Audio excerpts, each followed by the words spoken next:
Mesdames et messieurs, bonjour. Dans une publication sur les réseaux sociaux, le député maire de Tchassalé s'en est pris à ma modeste personne dans des termes injurieux et diffamatoires portant atteinte à mon honneur ainsi qu'à ma respectabilité.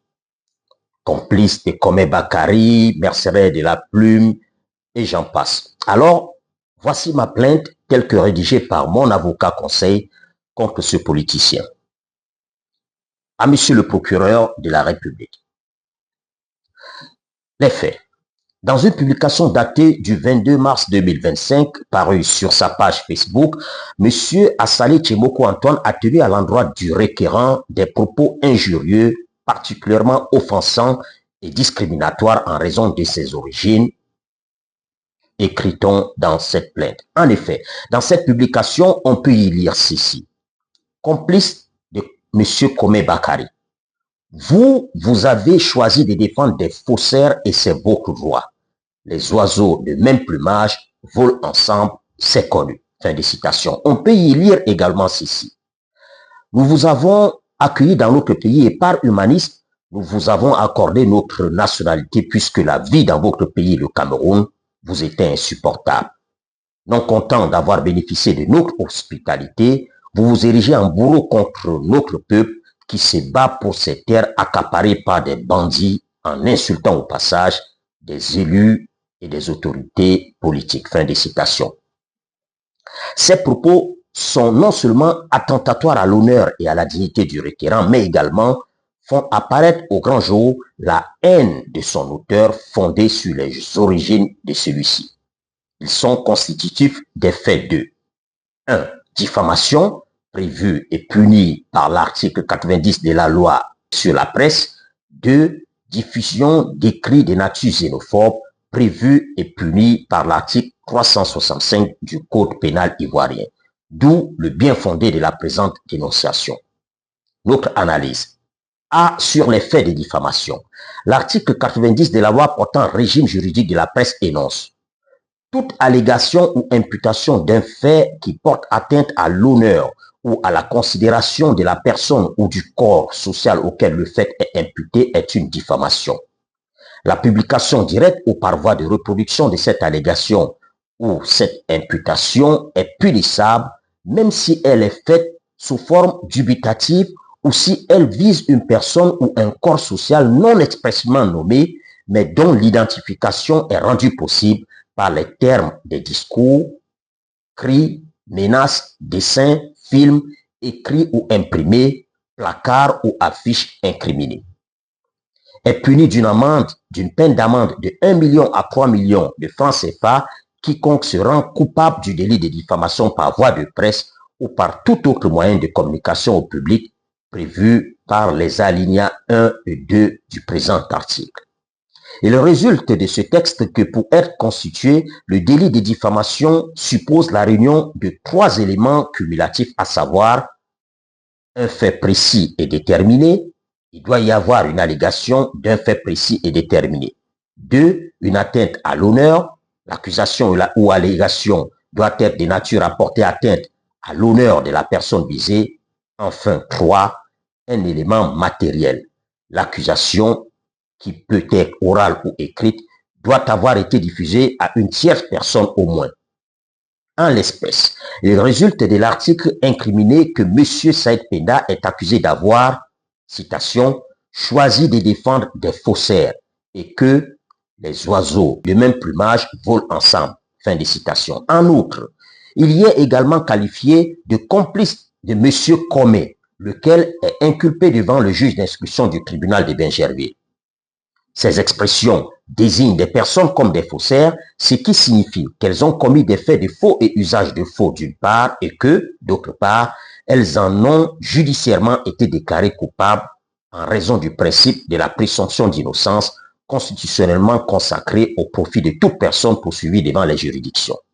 S'agissant de la complicité imputée à M. Saïd Penda relativement au dossier Komé Bakari, celle-ci suppose que ce dernier a accompli des actes répréhensibles dans la commission des infractions reprochées aux sieurs Komé Bakari en vue d'aider ou d'assister ces derniers.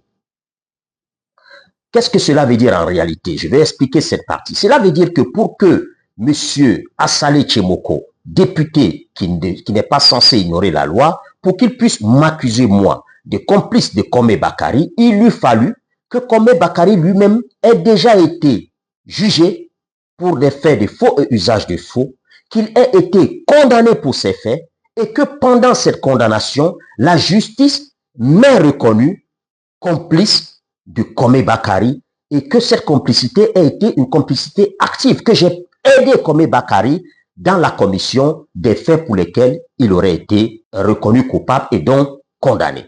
Or, comme tout le monde le sait, M. Kome Bakari n'a même pas encore été jugé pour les faits dont il est accusé. Je continue dans la lecture de la plainte. En qualifiant les défenseurs des faussaires et des complices de M. Kome Bakari, M. Assalé Tchemoko associe M. Saïd Penda à des comportements pénalement répréhensibles. Il y a donc une imputation de faits précis portant atteinte à la considération et à l'honneur de M. Saïd Penda, journaliste, laquelle constitue l'infraction de diffamation reprochée à M. Assalé Tchemoko Antoine. Sur les faits de diffusion d'écrits à caractère xénophobe, l'article 365 du Code pénal énonce est puni d'un emprisonnement de 10 à 20 ans et d'une amende de 5 millions à 10 millions de francs CFA quiconque crée, diffuse ou met à disposition sous quelque forme que ce soit des écrits, messages, photos, sons, vidéos, dessins ou toute autre représentation d'idées ou de théories de nature raciste ou xénophobe par le biais d'un système d'information. Il résulte du texte qui précède que toute diffusion, notamment d'écrits qui expriment ou promeut une haine ou une hostilité en raison de son origine nationale, ethnique ou culturelle, est constitutif de l'infraction susvisée. En l'espèce, l'auteur de l'article écrit: nous vous avons accueilli dans notre pays et par humanisme, nous vous avons accordé notre nationalité puisque la vie dans votre pays, le Cameroun, vous était insupportable. Non content d'avoir bénéficié de notre hospitalité, vous vous érigez en bourreau contre notre peuple qui se bat pour ces terres accaparées par des bandits, en insultant au passage des élus et des autorités politiques. Fin de citation. Cette phrase relève d'un discours à connotation xénophobe et pour cause. 1. Elle stigmatise l'origine étrangère. Nous vous avons accueilli dans notre pays, nous vous avons accordé notre nationalité, puisque la vie dans votre pays, le Cameroun, vous est insupportable. Cette formulation oppose nous, les nationaux, à vous, les étrangers. Elle met donc en cause la loyauté du naturalisé. Vous vous érigez en bourreau contre notre peuple. Cela sous-entend que M. Saïd Penda, étranger naturalisé, est ingrat et dangereux, ce qui alimenterait la méfiance collective envers les étrangers ou les personnes d'origine étrangère.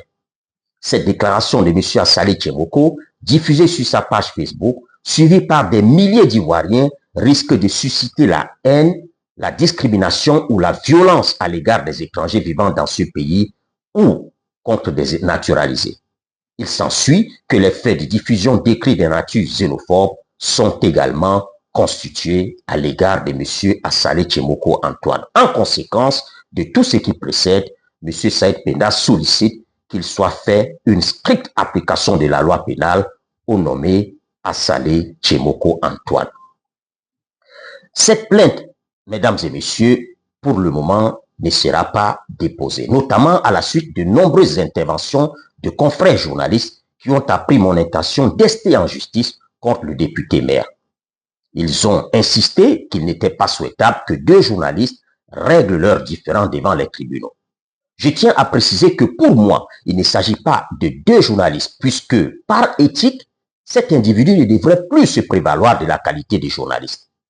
Et pour cause, le politicien est forcément partisan alors que le journaliste est tenu d'être non partisan. Ces deux qualités, comme on le constate, sont donc antinomiques.